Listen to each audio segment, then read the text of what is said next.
జయకర్. ఈ 3 రకాల అనుమానాలు ఏవైతే ఉన్నాయో వాటిని మనము ఆ ఏమంటారు, పడవకి చిన్న కన్నం ఉంటే చాలు మునిగిపోతుంది కదా. ఎంత పెద్ద పడవైనా చిన్న పడవైనా ఒక చిన్న కన్నం చాలు పడవ మునిగిపోవడానికి. అనుమానం అటువంటిది అంటూనే మనకి లోపల మథనం జరుగుతూ ఉంటుంది, ఘర్షణ జరుగుతూ ఉంటుంది. దేనికోసము? చేసిన పనికి ఘర్షణే, చెయ్యని పనికి ఘర్షణే. అది ఎలా చేసి ఉండాల్సిందేమో, ఇది ఇలా చేసి ఉండాల్సిందేమో, ఆ పని చేయకుండా ఉండాల్సిందేమో, ఈ పని చేసి ఉండాల్సిందేమో. హ? ఎప్పుడైనా ఇటువంటి మథనము, ఇటువంటి ఘర్షణ మీరు ప్రసన్నంగా ఉండడానికి ఉపయోగపడిందా?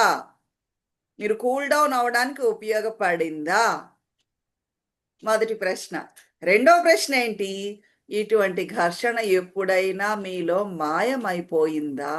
నిరంతరం సాగుతూనే ఉందా? ఈ ద్వంద్వము మనసులో ఉంది చూశారు, ఎప్పుడైనా ఆగిందా? నిరంతరం జరుగుతూనే ఉందా? ఇది తెలుసుకుని, ఏది ఈ ఘర్షణ చేసిన దానికి, చెయ్యని దానికి, చెయ్యాల్సిన దానికి ఈ మనసు స్వభావం ఇటువంటిది, ఇలాగనే ద్వంద్వం ఆలోచిస్తూనే ఉంటుంది అనేది తెలుసుకుని జరగాల్సింది జరుగుతూ ఉంటుంది. ఇక్కడ చూడండి, ఒక బ్యూటిఫుల్ సూత్రం చెప్తున్నారు గురుదేవులు. తెలియనిది ఏదో ఉంది అని తెలుసుకోవడం ఉంది చూశారు, అది మీరు తెలుసుకున్నట్లే లెక్క, అంతా తెలిసినట్లే లెక్క. ఐ రిపీట్, నాకు తెలియనిది ఏదో ఉంది అని తెలుసుకోవడమే అసలైన తెలుసుకోవడం అట. జ్ఞానికి ఉండేది అదే లక్షణం. అంత తెలిసిపోతే జ్ఞాని అయిపోతాడు కాదు, తెలియంది కూడా ఏదో ఉంది అన్న విషయం మనకు తెలిస్తే చాలు. You're getting what I'm saying? ఎందుకు? ఏదో తెలుసుకోవాలి అనే కోరిక కూడా మీ మనసుని భవిష్యత్తులోకి తీసుకెళ్ళిపోతూ ఉంటుంది. ఏది తెలుసుకుంటారు? ఈ బుద్ధితోటి, మీ చిన్న మనసుతోటి ఏది తెలుసుకుందాము అని ఆ ఆలోచిస్తున్నారు మీరు? ఈ అనంత సృష్టి ఉంది చూశారు, మీ చిన్న బుద్ధితో, ఇంత మనసుతో మీరు దీన్ని కొల్చేయగలరు అనుకుంటున్నారా? తెలుసుకోగలరు అనుకుంటున్నారా? ఒక విషయం ఇక్కడ చెప్తున్నారు అష్టావక్రుల వారు. ఏమని? జీవితంలో మీకు అమూల్యమైనవన్నీ కూడా రహస్యంగానే ఉంచబడ్డాయి. ప్రేమ రహస్యము, జీవితము రహస్యము, ప్రపంచమే ఒక రహస్యము, మీ ఫీలింగ్స్ రహస్యము, అసలు మీ చైతన్యము మీరే పెద్ద రహస్యము. ధర్మము అంటే ఏమో తెలుసా? ధర్మము అంటే ఆ రహస్యాన్ ఉంది అని ఒప్పుకోవడము, స్వీకరించడము, దాన్ని గౌరవించడమే ధర్మము. శాస్త్రం ఏం చేస్తుంది? రహస్యాన్ని తరచి చూసి లోతుల్లోకి వెళ్ళి ప్రోబింగ్ చెయ్యాలి, డిసెక్ట్ చెయ్యాలి అని కోరుకుంటూ ఉంటుంది. ఒక రహస్యాన్ని ఛేదిస్తే ఇంకో రహస్యం బయటపడుతూ ఉంటుంది. ఆ రహస్యాన్ని నాశనం చేస్తే ఇంకా లోతైన రహస్యం ఒకటి బయటపడుతూ ఉంటుంది. కానీ ఎల్లకాలము రహస్యం మాత్రం ఉంటూనే ఉంటుంది. ఎలాంటిది అంటే ఒక గోడని జరపాలని చేసే ప్రయత్నం లాంటిది. ఎంత జరిపినా ఆ గోడ అక్కడే ఉంటుంది. మతము, ధర్మము, ఆధ్యాత్మికత ఏంటంటే ఆ రహస్యాన్ని స్వీకరించడము, ఇది రహస్యంగానే ఉంటుంది అని స్వీకరించడము, దానిని గౌరవించడము. ఆ రహస్యాన్ని మీరు ఎప్పుడైతే గౌరవించారో మీ మనసు గెంతడం మానేస్తుందండి, స్థిరంగా ఉంటుంది. ఒక పువ్వులాగా మనసు వికసిస్తుంది. ఒక రహస్యాన్ని ఛేదించాలి అని చూస్తే మీరు రెస్ట్లెస్ అయిపోతారు, విశ్రాంతత పోతుంది మీలో. ఈ విషయం గనక మీరు తెలుసుకోకపోతే మీరు ప్రసన్నంగా ఉండరు. ఈ రహస్యం ఛేదిస్తాను, మనసు కామైపోతుంది అని అనుకుంటే అది పొరపాటే. ఇంకో రహస్యం వస్తూ ఉంటుంది. కానీ ఎప్పుడైతే ఆ రహస్యాన్ని గౌరవించారో, స్వీకరించారో, ఈ రహస్యం ఇది ఇలాగనే ఉంటుంది అని ఎప్పుడైతే స్వీకరించారో మీ మీరు ఇంకొంచెం ఆధ్యాత్మికంగా ఉన్నత స్థితికి ఎదుగుతారు. ఇంకా వేరే లెవెల్లో మీరు అర్థం చేసుకోగలుగుతారు. చూడండి, ఇది ఒక అద్భుతమైన విషయము. స్వీకరించడము, గౌరవించడము ఏం చేస్తుంది? ఒక రహస్యాన్ని స్వీకరించి గౌరవిస్తే ఏం చేస్తుంది? మిమ్మల్ని ఉన్నత స్థితికి తీసుకెళ్తుంది. అదే మంత్రంతో జరిగేది. ఒక పెద్ద రహస్యము. మీకు మీ మంత్రం మీకు ఇవ్వబడుతుంది. మీరు ధ్యానం చేస్తారు చూసారు, సహజ సమాధి ధ్యాన యోగా. ఏమవుతుంది? మీకు ఒక మంత్రం, మీ మంత్రం మీకు ఇవ్వబడుతుంది ఇందులో. మీ చైతన్యంలో ఏదో ఒక పరిణతి చెందడాన్ని మీరు గమనిస్తారు, గ్రహిస్తారు. ఇంకా ఇంకా లోతుల్లోకి వెళ్ళగలుగుతారు. కానీ బుద్ధితో మీరు ఆలోచించడం మొదలుపెట్టి, మీ బుద్ధిని ఉపయోగించడం మొదలుపెట్టారనుకోండి, ఏం లాభం? ఈ మంత్రం జపిస్తే మాత్రం ఏం వస్తుంది? ఈ మంత్రంతో ఏమైపోతుంది? ఇలాగ ఆలోచించడం మొదలుపెట్టారనుకోండి, అక్కడితో ఆగిపోతారు. అదే రహస్యాన్ని మీరు గౌరవించారనుకోండి, ఆ తేడా మీరు గమనించగలుగుతారు. ఆధ్యాత్మికత ఏమి? ఆ రహస్యాన్ని గౌరవించడము. దాన్నే శ్రద్ధ అంటారు. శ్రద్ధ అంటే ఏదో ఉంది నాకు తెలియనిది. ప్రేమతో నాకు తెలియనిది కూడా ఉంది, దానిని నేను గౌరవిస్తాను అని అనుకోవడమే శ్రద్ధ. నాకు తెలియని దాన్ని కూడా నేను గౌరవిస్తాను అనుకోవడమే శ్రద్ధ. శ్రద్ధ అంటే తెలియని దాన్ని ప్రేమించడం. తెలిసిన దాన్ని ప్రేమిస్తారు.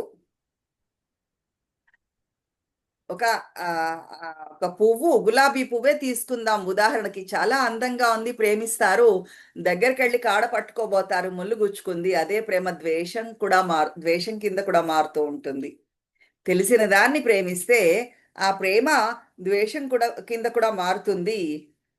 తెలియని దాన్ని ప్రేమిస్తే అది ద్వేషం కింద ఎప్పటికీ మారదు.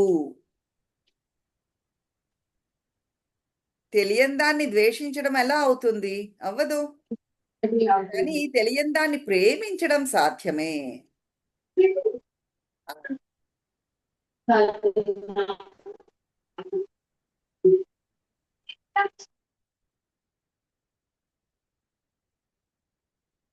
ఆ ప్రేమ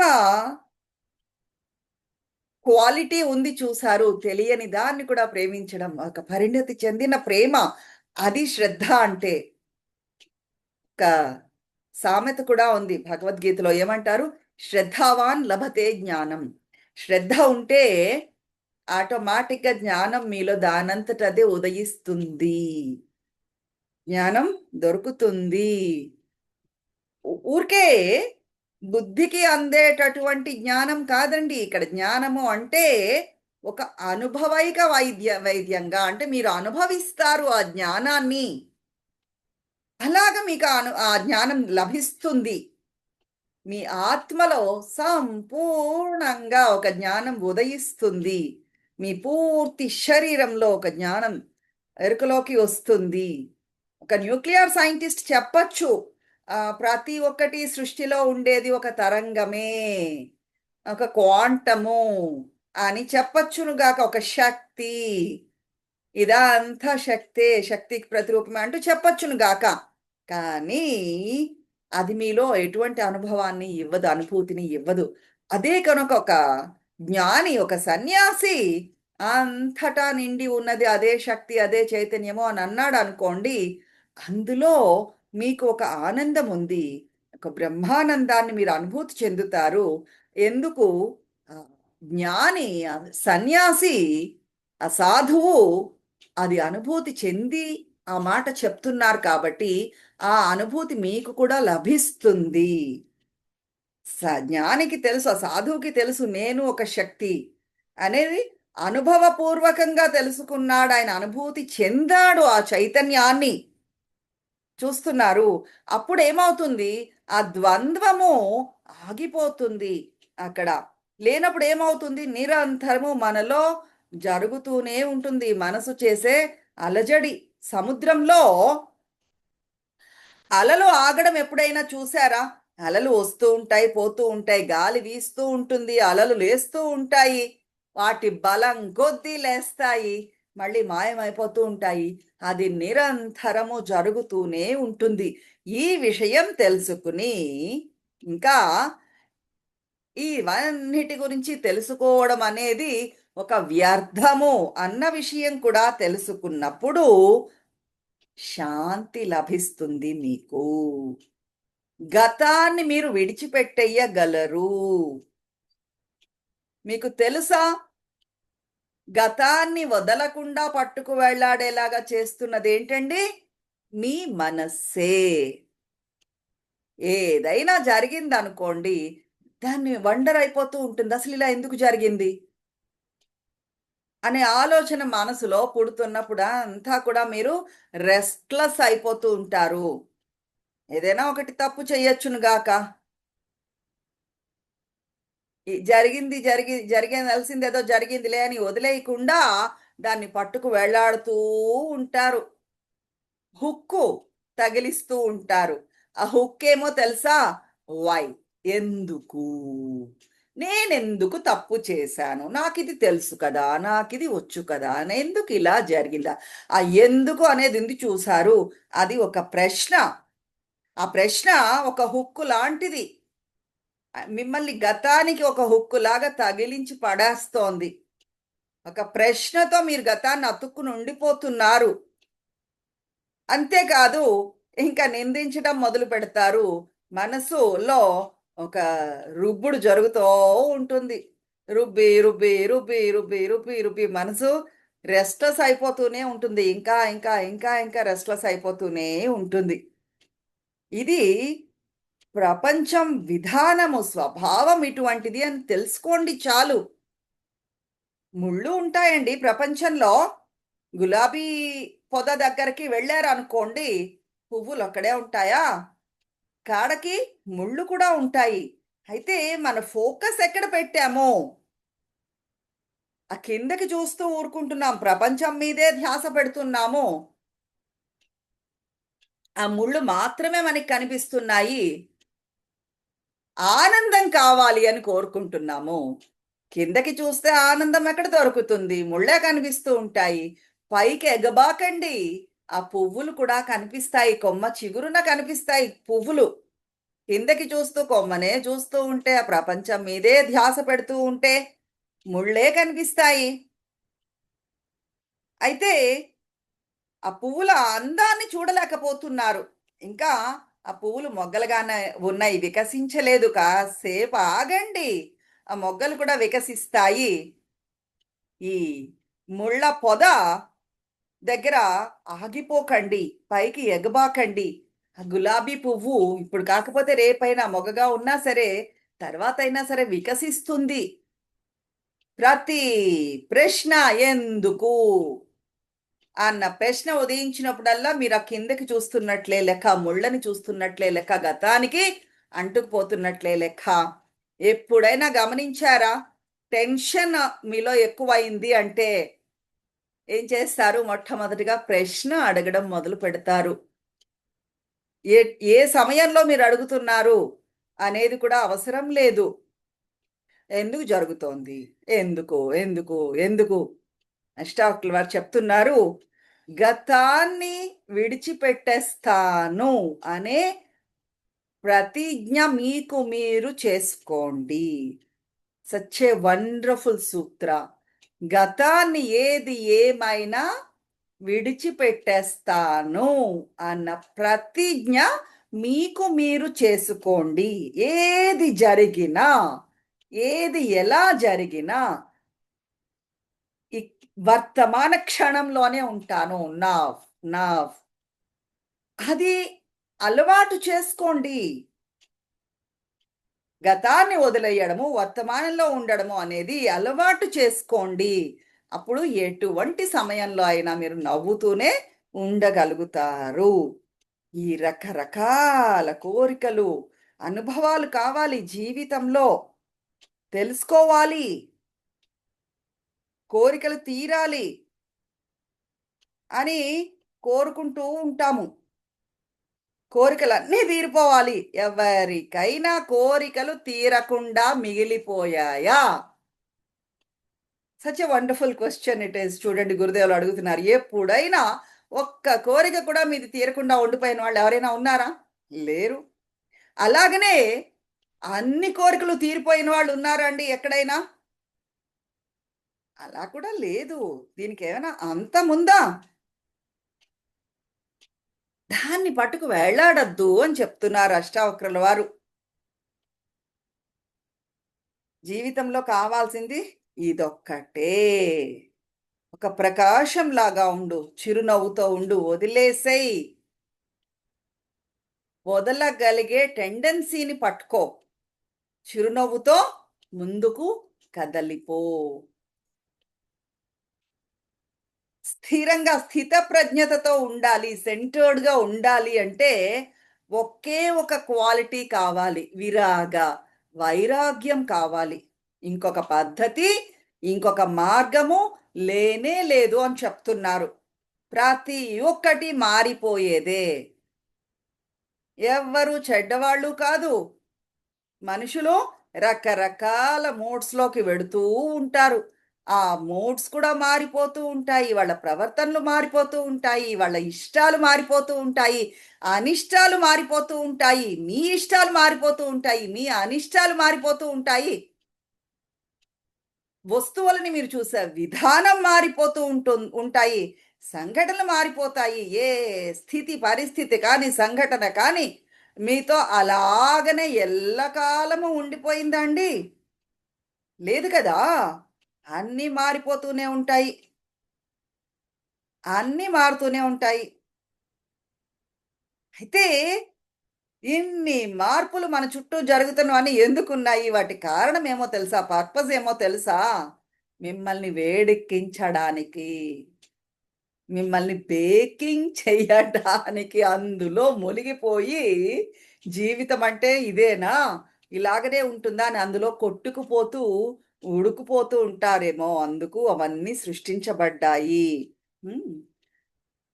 ఆనందంలోని మీరు ఉడుకుతూ ఉంటారు. వేడెక్కుతూ ఉంటారు. దుఃఖంలో కూడా వేడెక్కుతూ ఉంటారు. కాలుతూనే ఉంటారు. ఈ సంఘటన, ఆ సంఘటన ప్రతి ఒక్కటి ప్రపంచంలో ఉండేది మిమ్మల్ని ఉడికించడానికే. ప్రపంచమే మిమ్మల్ని ఉడికిస్తూ ఉంటుంది. వేడెక్కిస్తూ ఉంటుంది. ప్రపంచం మిమ్మల్ని వేడెక్కిస్తూ ఉంటుంది. ఆ వేడెక్కించిన దాంట్లో వేలు పెట్టారనుకోండి, ఇంకా ఇంకా వేడెక్కుతుంది. ఎంత లోతుగా వేలు పెడితే అంత ఎక్కువగా మీరు వేడెక్కిపోతూ ఉంటారు. అంత ఎక్కువగా కాలిపోతూ ఉంటారు. ఏం చెయ్యాలి? ఈ సంఘటనలలో లోపలికి వేలు పెట్టకుండా పైపైన అలా కదులుతూ పోవాలి అంతే. అవన్నీ మిమ్మల్ని ఉడికించడానికే ఉన్నాయి. అందులో ఏమైనా రసముందా? ఏమైనా రుచి ఉందా? అవి గడ్డి లాంటివి. ఆ విషయం మీరు తెలుసుకున్నారనుకోండి, వాటిని వదిలేశారనుకోండి, పట్టుకు వేళ్ళాడకుండా, అక్కడ మీరు ఆనందాన్ని చవిచూస్తారు. ఈ గడ్డి పోచ పట్టుకుంటే, ఈ గడ్డి పీలుస్తున్న కొద్దీ మీకేదో రసం దొరుకుతుందేమో అని అనుకుంటున్నంత కాలము ఆ గడ్డిని ఇంకా ఇంకా పిండుతూ ఉంటారే తప్ప అందులోంచి రసము రాదు. అందులో జ్యూస్ లేదు, రసము లేదు అని తెలుసుకున్నప్పుడు, ఇది ఉట్టి గడ్డి పోచ అని తెలుసుకున్నప్పుడు దాన్ని వదిలేయడానికి ఏమైనా ప్రయాస ప్రయత్నము కావాలా అండి? ఈ గడ్డి పీలుస్తూ ఉంటే రసం వస్తుంది అనుకున్నారే, అనుకుందాం పొరపాటుని. పీలిస్తే రసం రాలేదు, పట్టుకు వెళ్ళాడతారా? ఒకసారి ఆ విషయం తెలిసాక ఆ గడ్డిని వదిలేయడం కష్టమా? నో.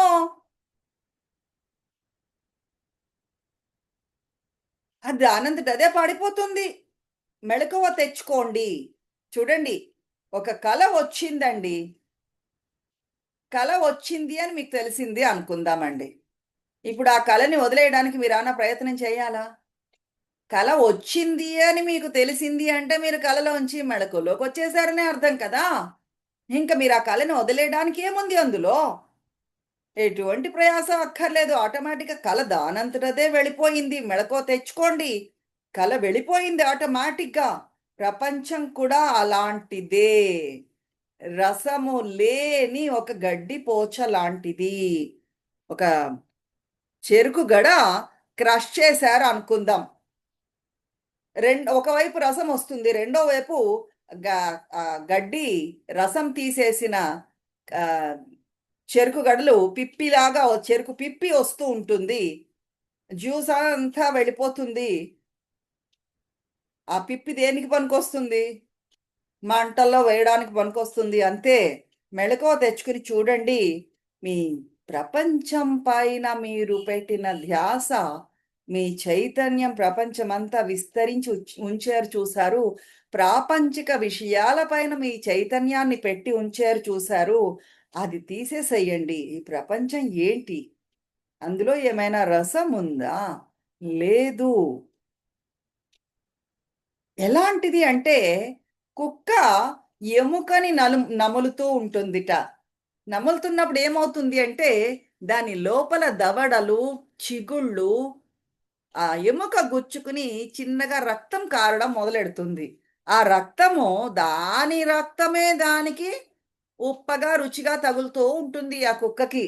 అనుకుంటుంది ఆ చెరుకులో రక్తం ఉందేమో, టేస్టీగా ఉందేమో అని ఇంకా ఇంకా నమలడం మొదలెడుతుంది. పాపం పిచ్చిది. దానికి తెలియదు. ఆ రుచి చూస్తున్నదేమి దాని రక్తమే అది రుచి చూస్తోంది. కానీ ఎక్కడ ఉంది రసం అనుకుంటోంది. ఆ ఎముకలో ఉందేమో అని పాపం భ్రమ పడుతోంది. ప్రపంచంలో ఆ రసమేది? నీరే. కుక్కలాగా దాని రక్తాన్నే ఎముకలో ఉండే రసం అనుకుంటోంది చూశారు. ఈ రసాస్వాదన మీరు చేస్తున్నారు, చెయ్యగలుగుతున్నారు ప్రాపంచిక విషయాల్లో అంటే దేనివల్ల? మీ వల్లనే. ఆ ఎస్సెన్స్ మీరే ప్రపంచంలో. మీ చైతన్యమే విశ్వానికి రసాన్నిస్తోంది. రసాస్వాదన చేస్తున్నారు మీ చైతన్యమే కారణం దానికి.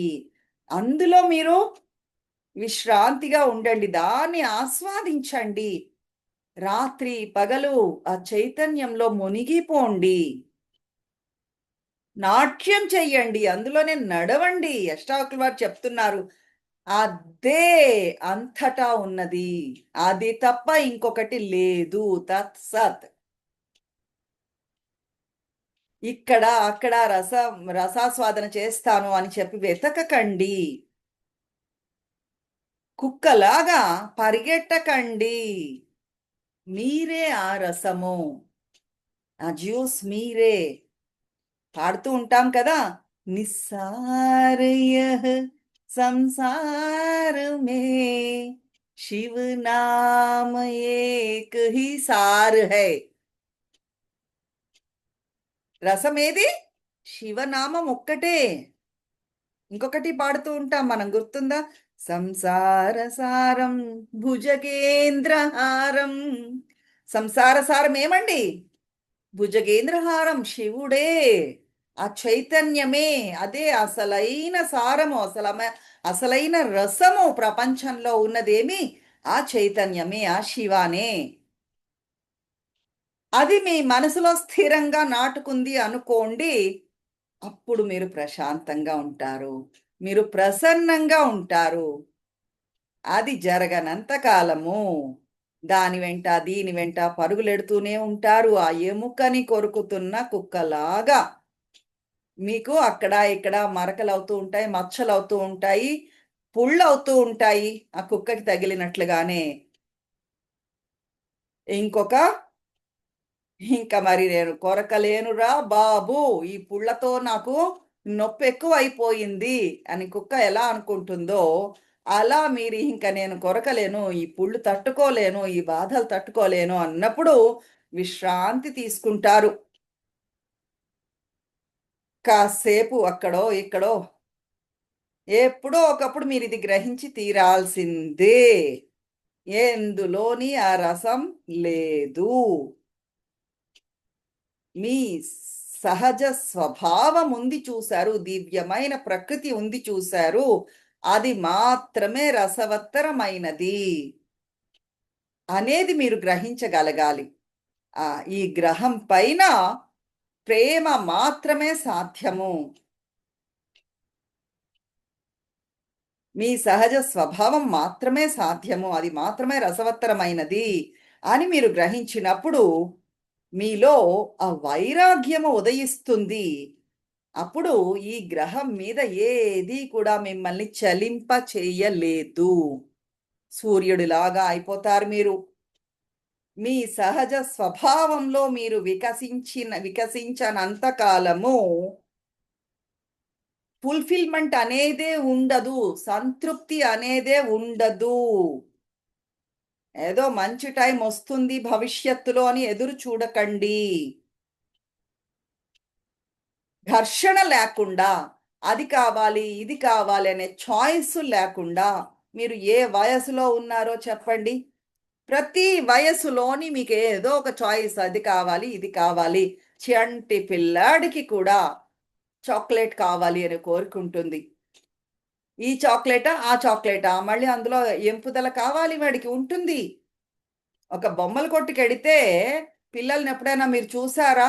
తల్లిదండ్రుల్ని పిచ్చెక్కించేస్తారు. అది కావాలి, ఇది కావాలి. ఒక బొమ్మ కావాలంటాడు. తీసుకునేసరికల్లా ఇదొద్దు, అది కావాలంటాడు. అదొద్దు, ఇది కావాలంటాడు. ఆఖరికి అక్కడ దొల్లడము, గొడవ పడడం కూడా చేస్తూ ఉంటాడు. ఆ తల్లి దగ్గర పాపం ఆ బొమ్మ కొనేందుకు డబ్బులు లేకపోవచ్చు. అయినా సరే కన్విన్స్ చెయ్యలేదండి. చంటి పిల్లాడిని పిచ్చెక్కించేస్తాడు. చాలా బాగా తెలుసు చంటి పిల్లలకి తల్లిదండ్రుల బటన్స్ ఎలా పుష్ చేయాలో, వాళ్ళని ఎలా ఇరిటేట్ చేయాలో పిల్లలకి చాలా బాగా తెలుసు. తీరా పోనీ కొనుక్కునొచ్చాక కూడా రకరకాల అబద్ధాలు కూడా చెప్తూ ఉండాలి ఈ తల్లిదండ్రులు. తీరా కొనుక్కునొచ్చాక చాయిస్ పని నచ్చుతుందా, బయటకొచ్చాక ఇంకో బొమ్మయితే బావుండేమో అనుకుంటాడు. పిల్లల్ని ఆ షాప్‌లోంచి బయటికి లాక్కు రావడానికి తల్లిదండ్రులు నానా పాట్లు పడాలి, అబద్ధాలు చెప్పాల్సొస్తూ ఉంటుంది. పెద్దవాళ్ళయిపోయారు. ఇప్పుడు మీకా ఎంపికలు లేవా చెప్పండి? ఒక షాప్‌కెడతారు, ఒక డ్రెస్ కొంటారు, ఇంటికొస్తారు. అంత ఎంపిక చేసిన డ్రెస్సు ఇంటికొచ్చాక దీనికంటే అదేదో బావుందేమో అనే ఫీలింగొస్తూ ఉంటుంది. మళ్ళీ ఈ డ్రెస్ వెళ్ళి ఎక్స్‌చేంజ్ ఆఫర్‌లోకి వెడుతూ ఉంటారు. ఇది మార్చేసి అది తీసుకుందుకు వెడుతూ ఉంటారు. ఈ ఘర్షణ నిరంతరము జరుగుతూనే ఉంటుంది. షాప్‌లోని అవుతుంది, ఇంటికొచ్చాకను ఉంటుంది. ఇది కొనాలా? అది కొనాలా? ఇది కొనేసాం, అది కొంటే బావుండేమో. ఇంట్లో బట్టలు బీరువా నిండా బట్టలు కూరుకుపోయి పడిపోతూ ఉంటాయి. అయినా సరే ఈ ఎంపిక తప్పదు. అన్ని వయసుల వారికి ఈ ఎంపుదల అనేది ఉంటూనే ఉంటుంది. వస్తువులు మారచ్చు. చిన్నప్పుడు చాక్లెట్ అయితే పెద్దయ్యాక బట్టలు కావచ్చు. లేదు అంటే ఒక ఇంకొకటేదో వెతుకులాటగా ఎంచుకోవచ్చు. లేదు ఒక కంపెనీ, ఈ కంపెనీ కాదు, ఆ కంపెనీ కావాలి. ఈ మనుషులతో కాదు, ఆ మనుషులతో ఫ్రెండ్‌షిప్ చేయాలి అని అనుకోవచ్చు. ఇదో, అదో ఏదో ఒక ఎంపిక అనేది నిరంతరం జరుగుతూనే ఉంటుంది. ఆఖరికి మీరు చేసే ఆధ్యాత్మిక సాధనలలో కూడా ప్రతిరోజు ఎంపికే. ఇవాళ క్రియ చేద్దామా? ప్రాణాయామ చేద్దామా? ఇవాళ ఇది చేద్దామా? అది చేద్దామా? అందులో కూడా చాయిస్ కోసం వెడుతూనే ఉంటారు. ఒక్కొక్కసారి ఈ ఎంపికల్లోకి వెళ్ళే బదులు ఏమి చెయ్యకుండా ఉన్నా పర్వాలేదేమో!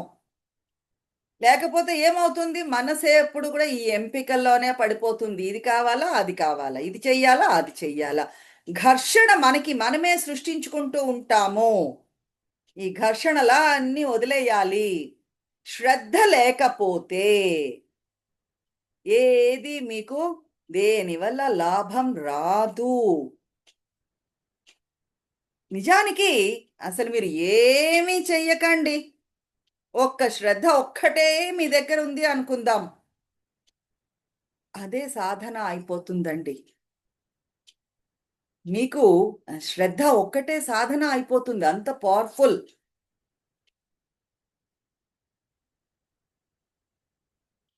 ఇది బావుందా? బట్టల విషయంలో కూడా అంతే. హ్మ్. సంతృప్తి, పెర్ఫెక్షన్, సిద్ధి వచ్చేస్తుంది. ఎవరిలో అయితే సంపూర్ణత్వం, సంతృప్తి ఉందో వాళ్ళలో ఆ సిద్ధి అనేది జరిగిపోతుంది. ఎవరైతే సంతోషంగా ఉన్నారో, సంతృప్తిగా ఉన్నారో, వాళ్ళకి ఏది వస్తే దాంతో సంతృప్తి పడ్డారో, దానికి దీనికి వేళ్లాడుతూ కూర్చోరో, సంతృప్తితో ఉంటారో, వాళ్ళలో ఆ సిద్ధి అనేది జరుగుతుంది. ఇది చాలా గమ్మత్తైన విషయం. కానీ నిజము. ఏమి నీ దగ్గర ఉండేదానికి ఎప్పుడైతే సంతృప్తి పడ్డావో, ఆటోమేటిక్‌గా పెర్ఫెక్షన్ అనేది, సిద్ధి అనేది నీలో ఉదయిస్తుంది. సిద్ధి కావాలి, పెర్ఫెక్షన్ కావాలి అని వెళ్లాడుతున్నావనుకో, అది నీకు లభించదు. సాధ్యం కాదు. సిద్ధి వచ్చాక, పెర్ఫెక్షన్ వచ్చాక నేను సంతృప్తి చెందుతానేమో అని అనుకుంటే అది మీ పొరపాటు. అది రివర్స్‌లో జరుగుతుంది. ఎప్పుడైతే నువ్వు సంతృప్తి చెందేవో, అప్పుడు సిద్ధి లభిస్తుంది. ఆటోమేటిక్‌గా అనుకున్నవన్నీ సాధించగలుగుతావు. అప్పుడు నువ్వు సాధిస్తావు. ఎప్పుడు? సంతృప్తి నీలో ఉంటే. ఆటోమేటిక్‌గా అన్నీ సాధిస్తావు. సిద్ధి వస్తుంది. ఏదో ఒకటి సాధించావు అనుకుందాము. దాంతో సంతృప్తి చెందావు అనుకుందాము. అది సాధించాక సంతృప్తి చెందుతాను కాదు. ఇప్పుడు ఈ క్షణంలో నేను సంతృప్తిగా ఉన్నాను అని అనుకుంటే, అప్పుడు ఆటోమేటిక్‌గా అన్నీ మీరు సాధించగలుగుతారు. సిద్ధి అనేది మీలో ఉదయిస్తుంది. అష్టావకులు వారు చెప్తున్నారు. ఒక పెద్ద రహస్యాన్ని జనకులు వారికిక్కడ తెలియజేశారు. ఇప్పుడు ఇక్కడ సంతృప్తితో ఉండు. ఆటోమేటిక్‌గా సిద్ధి జరుగుతుంది. నువ్వు సిద్ధుడవవుతావు. పట్టుకు వేళ్లాడుతున్నంత కాలము నాకు సిద్ధి కావాలి, కావాలి అని అనుకుంటున్నంత కాలము నీకు ఆ సిద్ధి రాదు. పెర్ఫెక్షన్ రాదు. మోరోవర్ రెస్ట్‌లెస్ అయిపోతావు. నీ దగ్గర ఏదైతే ఉందో దానితో సంతోషించు. దాన్ని దీన్ని పట్టుకు వేళ్లాడుతున్నంత కాలము ఏది నాకు లేదు అని భావిస్తూ ఉంటా. నాకిది లేదు, అది లేదు అనేది ఎప్పుడైతే నీలో వచ్చిందో,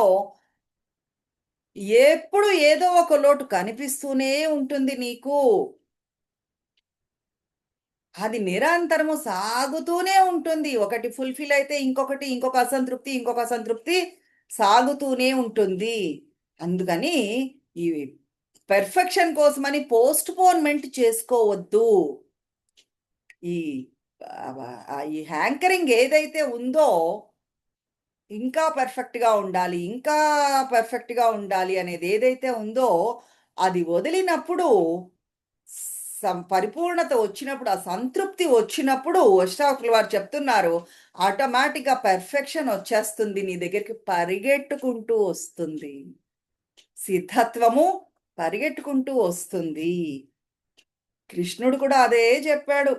సం పరిపూర్ణత్వం సంతృప్తితో నువ్వున్నావనుకో కోరికలు ఆటోమేటిక్‌గా తీరిపోతాయి. వాళ్ళు సాధించ సాధించడము అనేది ఆటోమేటిక్‌గా వాళ్ళ వైపు జరిగిపోతుంది. ఏది పట్టుకుంటే అదే సాధించడం మొదలెడతారు. ఎప్పుడు? సంతృప్తితో ఉన్నప్పుడు ఆటోమేటిక్‌గా అనుకున్నవన్నీ సాధించగలుగుతారు. ఎలా అయితే నదులన్నీ సముద్రంలో కలుస్తాయో, అలాగా సిద్ధత్వం కూడా వచ్చేస్తుంది. సంతృప్తితో ఉంటే. ఇదే మనకి ప్రాక్టికల్‌గా ఎక్స్‌పీరియన్స్ అయిన రోజులు కూడా ఉన్నాయి. మనందరికీ కూడా చూడండి. మీ జీవితంలోనే మీరు ఒక అడుగు వెనక్కి వేసి మీ జీవితాన్ని మీరు గమనించండి. ఇది జరిగిందా లేదా మీ లైఫ్‌లో? ఆ! నాకన్నీ ఉన్నాయి అనుకుంటే, ఆ సంతృప్తి భావనలో సిద్ధత్వం, పెర్ఫెక్షన్ ఆటోమేటిక్‌గా వచ్చేసిన రోజులు ఉన్నాయా లేదా? మీరే ఒక్కసారి తరచి చూసి ఆలోచించుకోండి. ఇంకా అష్టావక్రుల వారు చెప్తున్నారు. ఒక్కొక్క పొర తీస్తున్నారండి. ఒక్కొక్క పాయింట్ జనకుల వారికి ఆ ఫినిషింగ్ టచ్ ఇస్తున్నారనమాట. ఆహ్, ఒక ఉన్నతమైన రిఫైన్డ్ లెవెల్ ఆఫ్ అండర్‌స్టాండింగ్ అనేది జరుగుతోంది. ఆ కమ్యూనికేషను ఆహ్, వ్యక్తీకరించడం అనేది ఎంత సునిశితత్వంతో, సున్నితంగా లోతుల్లోకి వెళ్లి అష్టావక్రుల వారు, జనకుల వారిని తీర్చిదిద్దుతున్నారు. జనకుల వారి పైన ఒక అద్భుతమైన పనితనాన్ని చూపిస్తున్నారు గురువు అష్టావక్రుల వారు. అంతా అయిపోయింది. జనకుల వారు పరిపూర్ణత్వంలోకొచ్చేస్తున్నారు. ఆ చిన్న చిన్న విషయాలు ఇంకా ఉన్నాయి చూసారు. అలంకరణలు చేస్తున్నారు ఒక మూర్తికి అనేటట్లు అవసరమైనవేవో ఆ పెర్ఫెక్షన్ కోసం జనకుల వారిని ఇంకా ఇంకా ఫైన్ ట్యూన్ చేస్తున్నారు. ఇంకా ఇంకా తీర్చిదిద్దుతున్నారు. జై గురుదేవ్. శ్రద్ధ రహస్యం అది.